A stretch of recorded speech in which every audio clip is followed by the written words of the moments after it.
ETF index mutual funds నేర్చుకుని stock మార్కెట్లో రాణించాలనుకుంటున్నారా? వెంటనే ఈ నెంబర్కి కాల్ చేయండి.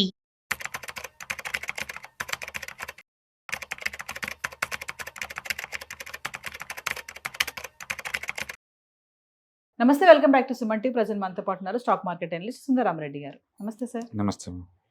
సార్, స్టాక్ మార్కెట్లో కూడా మనకి మంత్లీ శాలరీ లాగా రెగ్యులర్గా ఇన్కమ్ వచ్చేటటువంటి ఇన్వెస్ట్మెంట్ ప్లాన్స్ ఏమైనా ఉన్నాయంటే? ఇన్వెస్ట్మెంట్ ప్లాన్స్ అంటే ఒకటే అండి, స్టాక్స్లో మనం కొన్నాం అనుకోండి, ఒకటి స్టాక్ ప్రైస్ అప్రిషియేషన్ కింద మనం తీసుకోవచ్చు. తక్కువ రేటు దగ్గర కొని ఎక్కువ రేటు దగ్గర అమ్మటం ఒక పద్ధతి. రెండోది, కంపెనీస్ ఏంటంటే మెచ్యూరిటీ వచ్చిన తర్వాత, అప్పులన్నీ తీరిన తర్వాత డబ్బు మిగులుతున్నప్పుడు వాటిని ఓనర్స్కి షేర్ చేస్తారు. దాన్ని మనం డివిడెండ్ అంటాం, ఈ ప్రాఫిట్ షేరింగ్ని. అంటే కంటిన్యూస్గా ఆ డివిడెండ్ ఇచ్చుకుంటా పోతుంటాయి కదా, అలాంటి కంపెనీలు ఇన్వెస్ట్ చేయడం.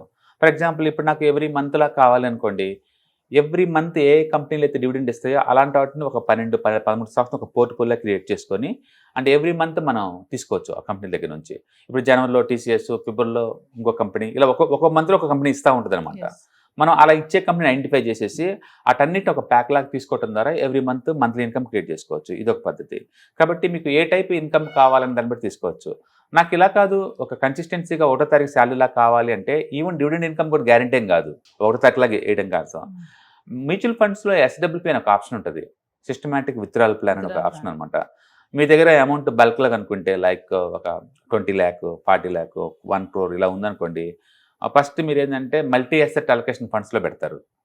అవి పెట్టినప్పుడు ఏంటంటే యావరేజ్ మీద 15% వస్తాయి, యావరేజ్ మీద.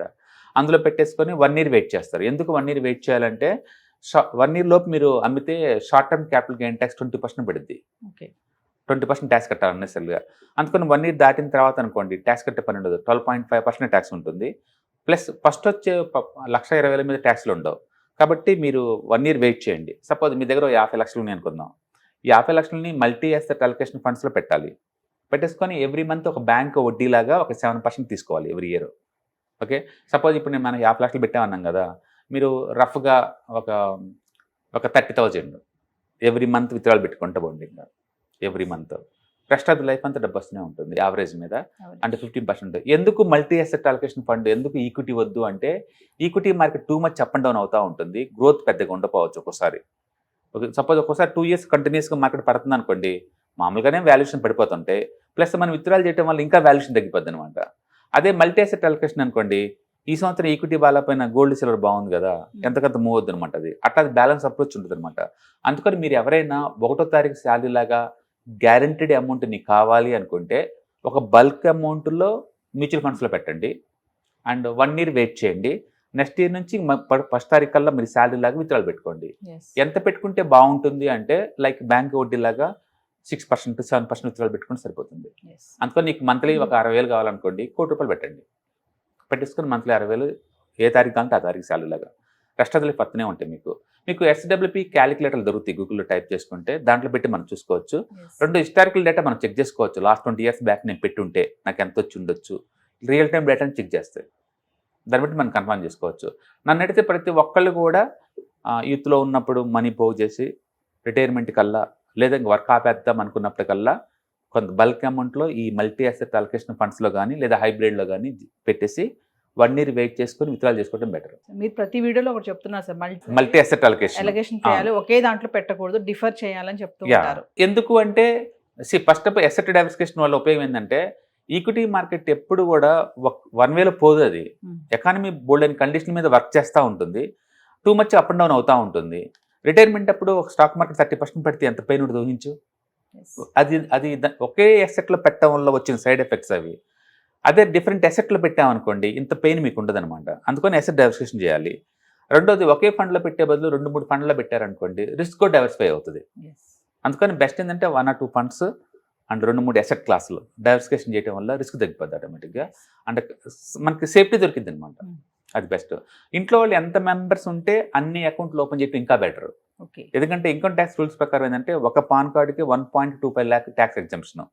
ఇంట్లో 2-3 ఉన్నారనుకోండి, 3-4 lakh ఫ్రీగా వస్తుంది కదా.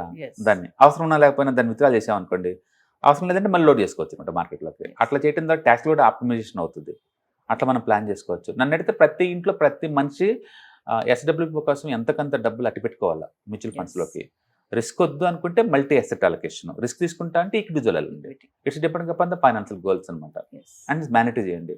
ఎందుకంటే ఇవాళ రేపట్లో ఇండియన్ సొసైటీలో ఏంటంటే ఎసెట్ అంటే రియల్ ఎస్టేట్ కానీ లేకపోతే మెటల్స్ గోల్డ్ కానీ ఉంటుంది, ఇంకేం ఉండవు. బట్ నాకు రెగ్యులర్ క్యాష్ ఫ్లో కావాలంటే ఈ రెండు పనికిరావు. ఐ నీడ్ ఎస్ఎస్బి పెట్టుకోవడానికి ఏదో ఒకటి కావాలన్నమాట. అందుకని సాధ్యంత వరకు రెగ్యులర్ క్యాష్ ఫ్లో ఉన్న వాటిని క్రియేట్ చేయండి, బాగుంటాయి. Thank you.